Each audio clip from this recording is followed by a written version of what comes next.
Hello guys, and we're back. I'm Adam Rushford.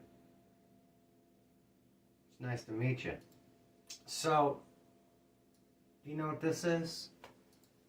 Do you know what an entry point is? Are you a programmer? Did you start these live streams from the beginning? Maybe you should. Maybe you should subscribe and learn along with us. Actually, I'm going to put on some music here.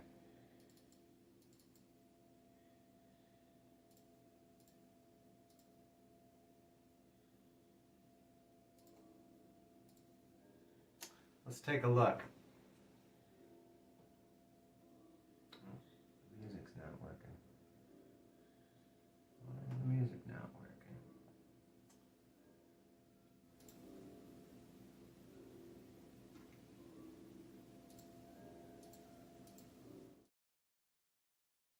Because.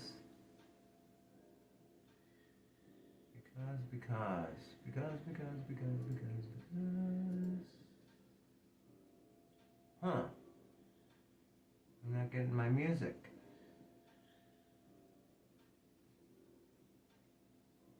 How do I fix that? Oh, that's right.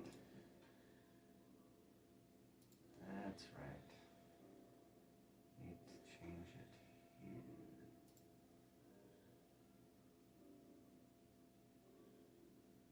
Oh.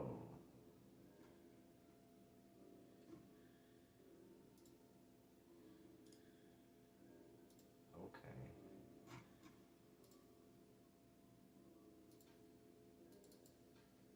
No, not that. What?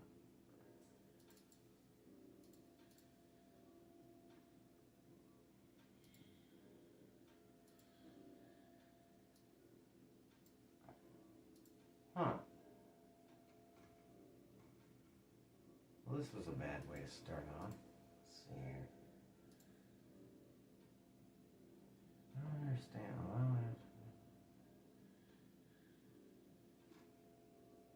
Um,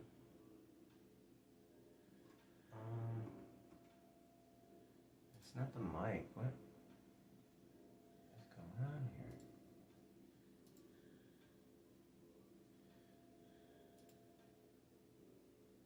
Huh.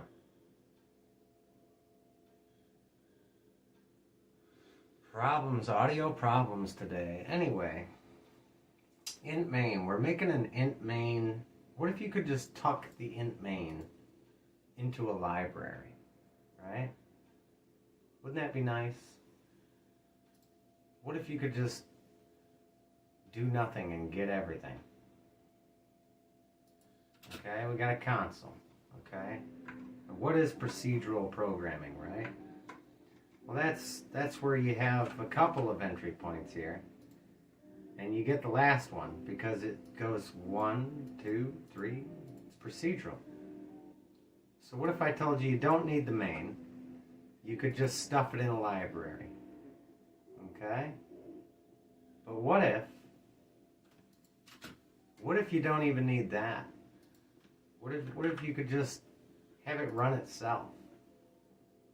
And because it's running itself, what if you didn't really need to initialize anything in the first place?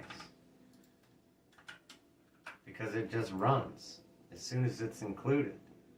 And what if you didn't need to include it? Because it's already linked. Would it still work?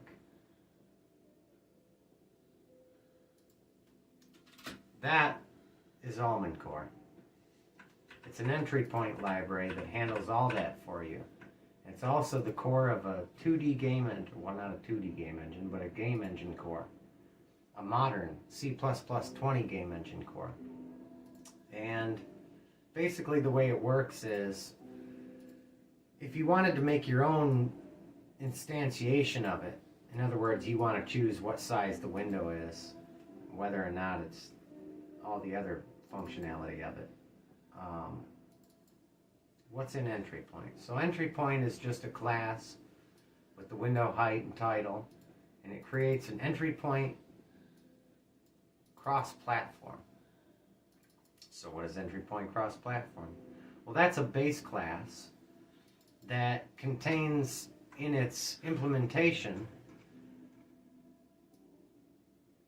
a singleton factory for creation of a singleton instance of a context of it, of the entry point cross-platform. So that gets us to here. Then, instead of a header-only design, I chose to go with nice CPP implementation files to contain the actual main instantiations.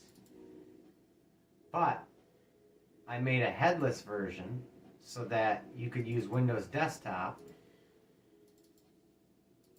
or if I wanted it to detect whether or not you made a console application or a Windows project, and run accordingly. So either you get headless console, or you get a Win32 context, a Windows desktop application context. And I wanted it to all be automated and handled. It's taken almost 2 months to get this far with it. But there's a lot of other implementation involved. Right now, I've rebuilt it. This is the brand new iteration of it. And that was to deal with coroutines, to implement coroutines into, sorry about the phone, I can't really stop that. I'm using that for the camera right now. So, what does it do? It's got an engine class that handles coroutines along with threading. It's got a threaded thread pool. And so what it can do, or what it does, is it separates. Coroutines are used to wait like so. Let me show you. Here's our example coroutine. All it is a for loop that co-yields the result of the loop. So, let me make that bigger so you can see better. It's gotten really small. It's hard to see. So, what's going on here? So we're choosing debug because I've got my debug and release. Release is the GUI Windows desktop application. I separated the two for now so I didn't have to make two projects at the moment, to keep it all simple. So we have an inlined coroutine that just co-yields, and then we have our int main for our headless terminal console, and it's creating a new entry point, showing it, pulling for input events. Then we're going to do a try catch block for the coroutine resume, and then we grab the value. And then as it goes through the loop, it just continues to resume the coroutine. And this would be like your main thread. You would have your main thread, because these are single threaded. So you create coroutines for each one of the main systems. Let me show you the other project.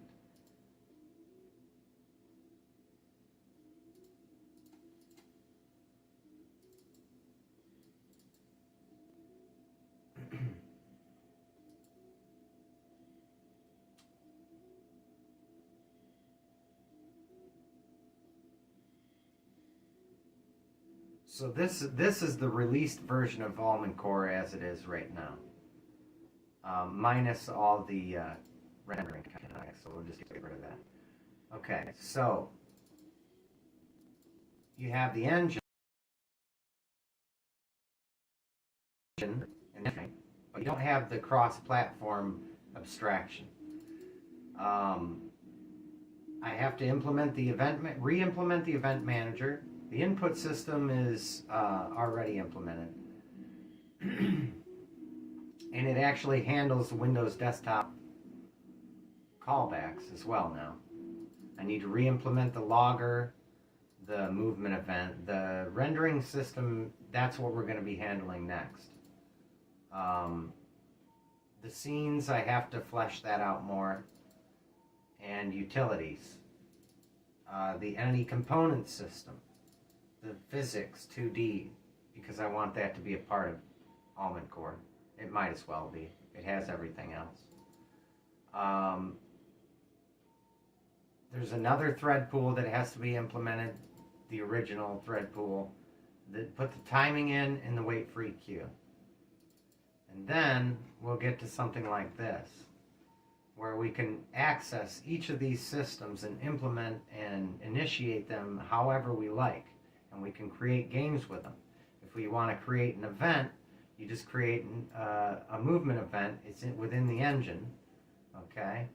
So you can extend the engine or your own code to have more events, to handle more events. And the engine will save these events.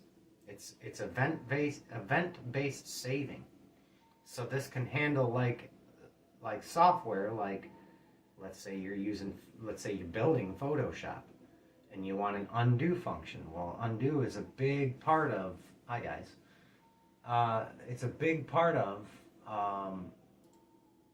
software development in general. Just that whole undo function. You have built-in timing, built-in logging. Loggers right there. Scene and entity creation. Movement events. The event manager where you add the movement event to the entity. You log it. This is all in the end user application. And you notice nowhere in here is there a integer main. There's just simply no entry point. It's within the library. So this is the simplified version with the coroutines and the properly implemented cross-platform context and with input.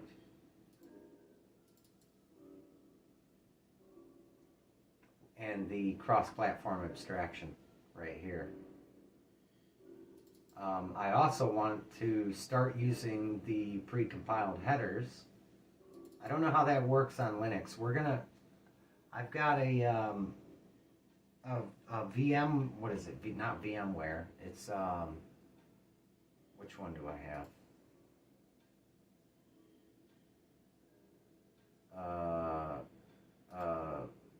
I forget the name of it. I made a short about it. It's like VMware. It's just a sandboxing so I can get Linux and start actually making this compile on Linux. But the way that I'm going to do that is through GitHub, because GitHub will automatically fix the line. What do you call that? The line syntax. For the line syntax, the line endings, and is it just the endings? Well, there's hidden syntax to text files, and it has all the line code, just like we write in C++. It actually has that in the syntax within the code. There's programs that can view it. So when you upload to GitHub, you can normalize those line endings and set it specifically to cross-platform or Linux only or Windows only. So once I get this uploaded, I'm going to start another new project for we're gonna do cross-view again.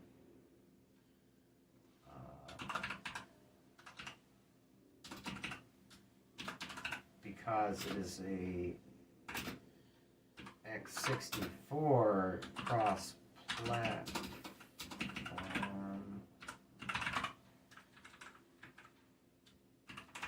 C++20.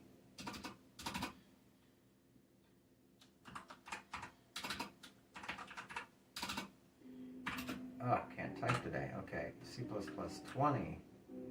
Maybe we do this like this. Oh, better visibility. And I like it like.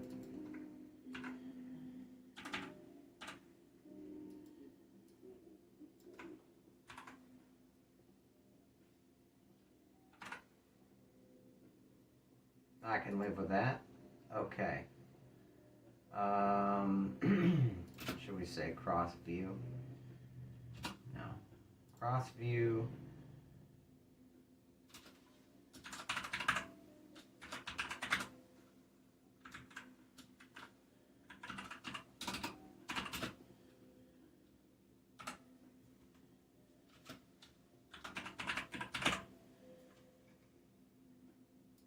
Add a readme. We'll make this one. Well, we can't really make everything.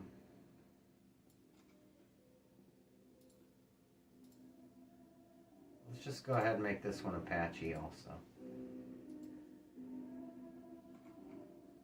So there we go. Oh, I messed up. It should have been a template, but I can actually enable that here.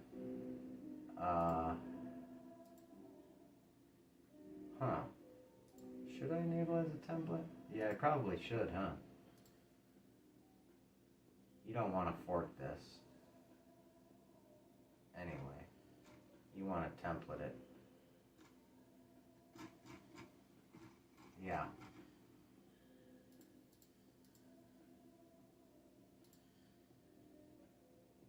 Crossview is born again because Almond Core is too complete. It's bloaty for I mean, look at all this.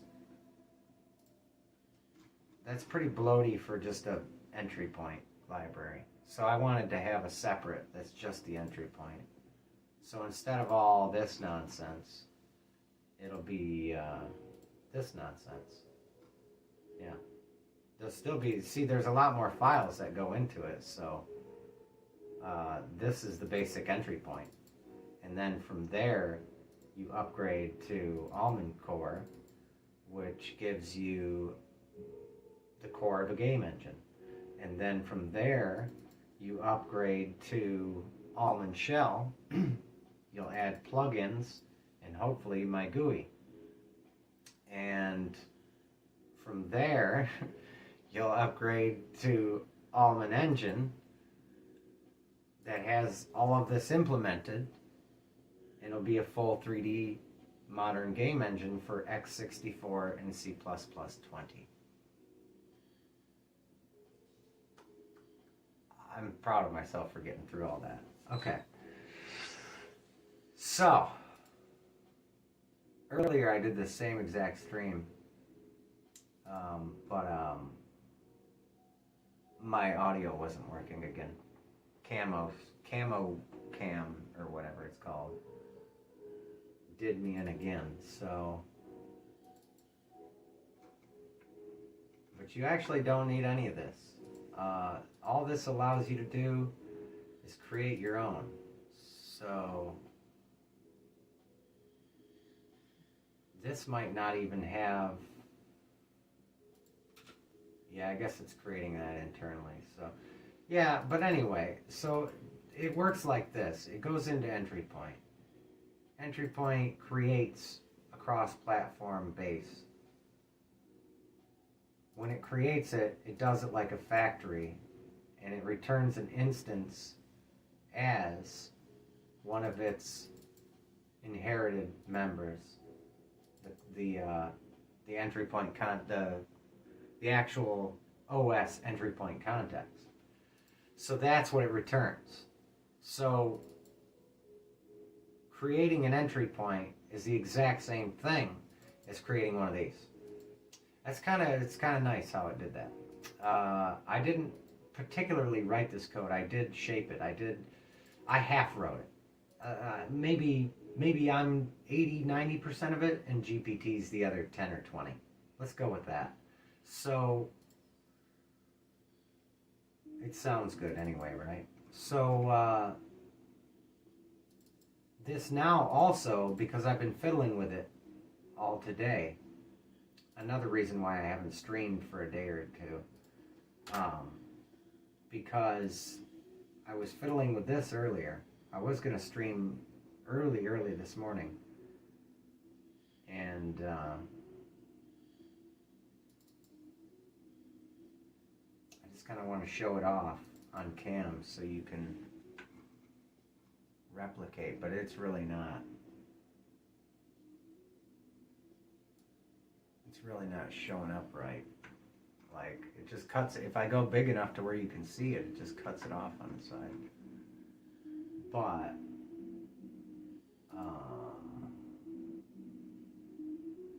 yeah, we'll turn on auto hide for that, right? Can we turn on auto hide for this one too? There we go. Okay. But now I can't see anything. Oh, okay. This is kind of nice. I might start coding like this, actually. So, I don't know. I can't handle it. What are we gonna do? Pin it?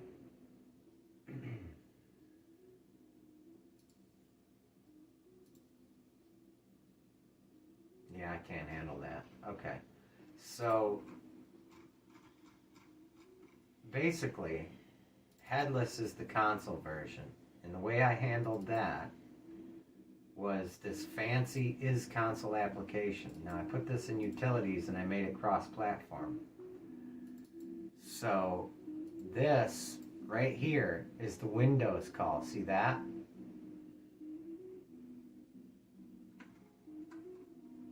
It's this library. You got to call it cross-platform. And you get this as opposed to that. You get one of the two. Depends on your platform. But you're probably going to get this. Because, like, most people are on this platform. So,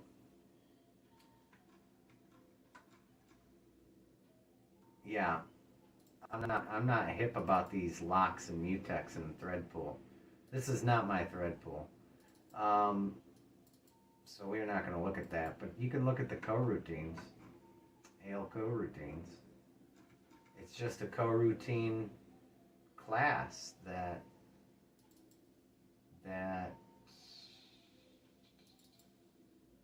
right here is an inline function.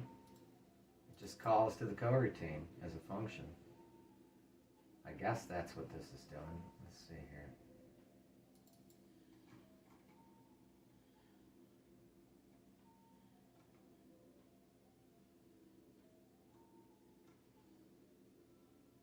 Yeah, it's just all contained within the class.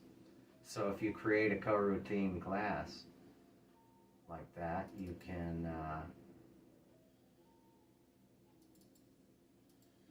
set it up as an inline function. And you could have this be your renderer. This could be your renderer. And then every frame, or every so many frames, it just yields back. And so, right here is your main loop and renderer. And then you could have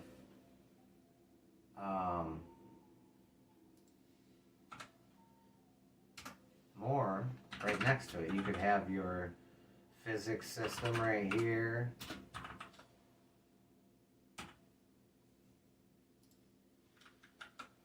You could have your physics.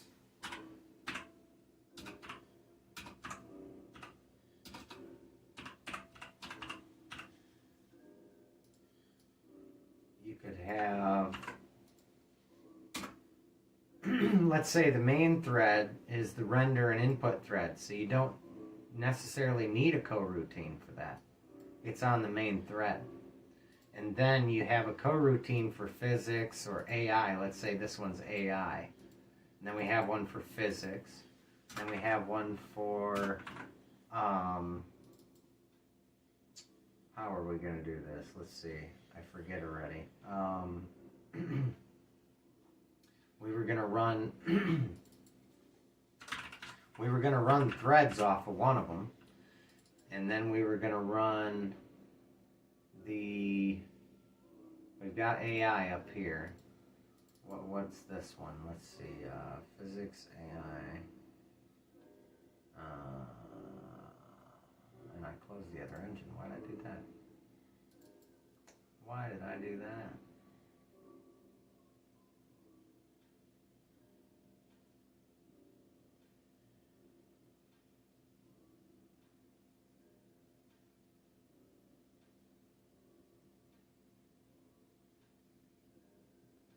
Oh, our entity component system, or our, actually, you know what we should do?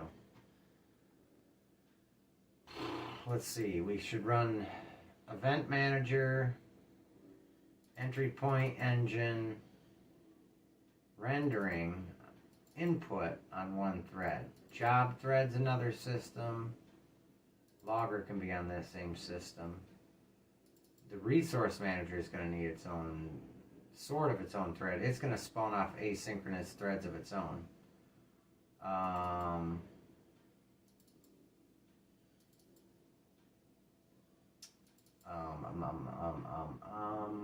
There's physics. What am I not thinking of here? It's just escaping me.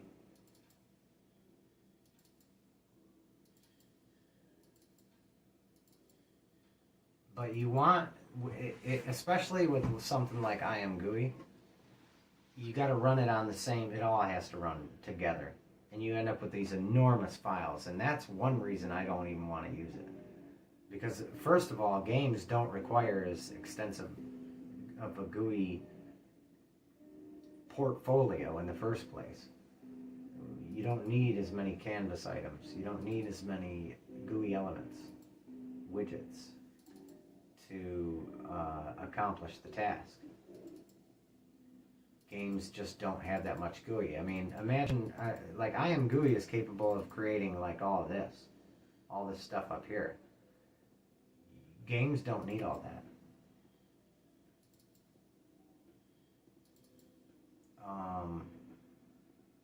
Oh, the scene management. Maybe that was one of the things. Oh, audio. Maybe I should start on audio soon. That's something fairly easy to implement. So we got main thread, then we got AI. So that's 5 threads. So the 5th thread, sorry, 5th coroutine is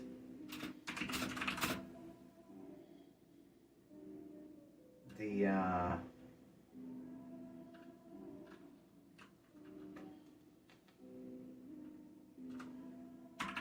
call it the threading. 5th coroutine is the threading.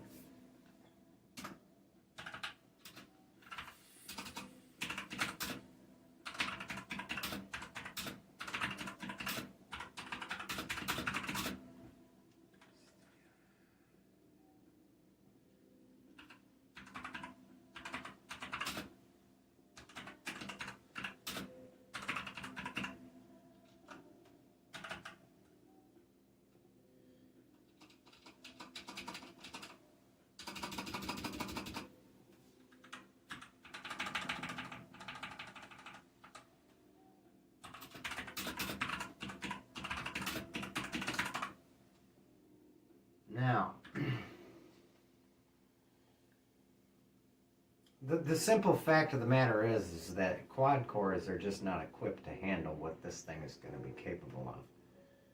And it's starting with a base of like Windows 10, x64, because forget all the historical garbage. It used to be prudent to be backwards compatible, but it doesn't do any good when RTX cards can't run on it anyway. It's got to have the ray trace rendering. That's where my engine begins. So, and I don't even know if Linux can handle that. I guess you could get NVIDIA cards on Linux. So, first thread in a hexacore system, what does that do? Okay. So we get one remaining thread to joggle in the pool, but we also get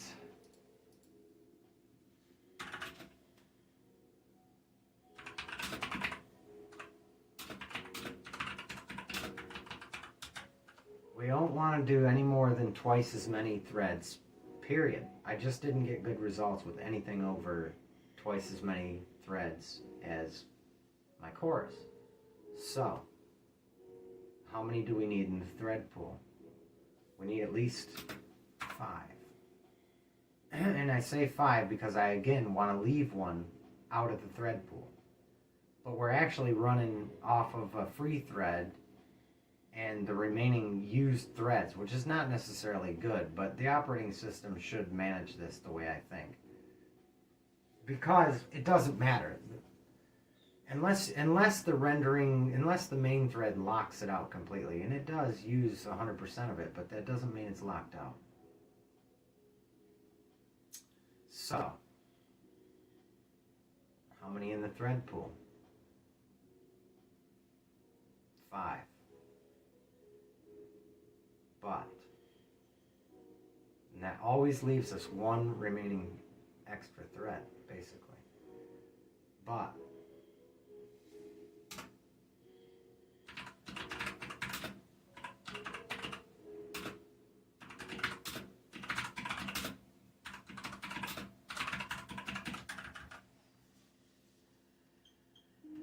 see, that's a problem. That's a big problem. The asynchronous resource loading is another issue. How many threads does that take? Well, that's going to take as many threads as it can get. And it's probably okay to use more than twice as many threads, but I didn't get good results, which means that even on a low, even when I'm in a console and I have no load on the system, if I put load on it and I get to twice as many threads, what's happening? I'm maxing out each. The operating system is looking at what I'm doing going, oh, well, you already used up all the threads. All the cores, rather. With one thread each. And then, of course, everybody wants more, but you put it in a pool. So you have, 10 or so. The compiler probably recognizes thread pools. And it probably will optimize it. But we don't know any of that. All we know is we don't want to use too many threads because we're gonna start locking stuff out. And when you have 3 different types of threading systems, that can get real dangerous because you don't know what in the future conditions are going to cause it to lock up. Now, I already know that you can't lock up my thread pool. You can't lock up my threading system, my multi-threading system, because it has a wait-free queue. It's designed to make all threads in a finite step. And you can't lock up the coroutines either because they're going to yield back. So as long as they make progress, and they will, one of them will exit and it'll yield, and at that point you can control it. But you wouldn't necessarily control it. Yeah, you would control it if it's waiting on all the others. But this is the way it's supposed to be designed. Apparently. The asynchronous resources might be something else.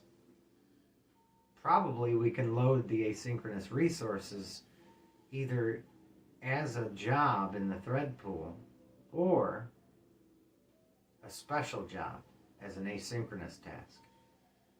But the thread pool could account for that asynchronous task as one of its job thread pool systems. That's probably the key right there.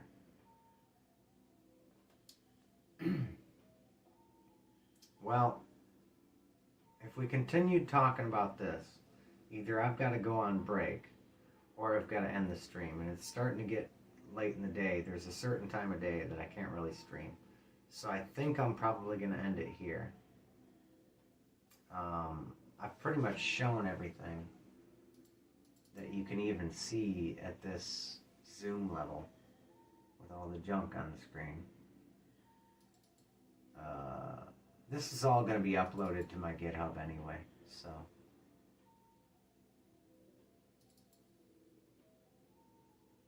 Yeah, even in Scriptum, we're going to get, eventually I'm going to get this whole thing to render into a web page. But I don't think you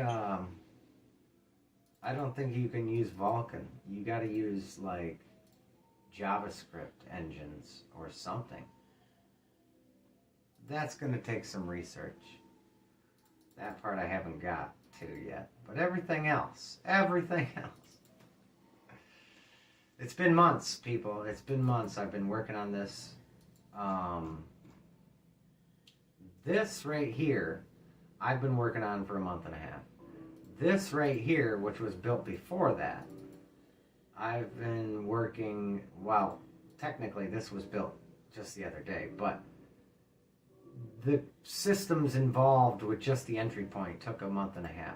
The systems involved with Almond Core took since basically March, when I came back to programming. But understand this.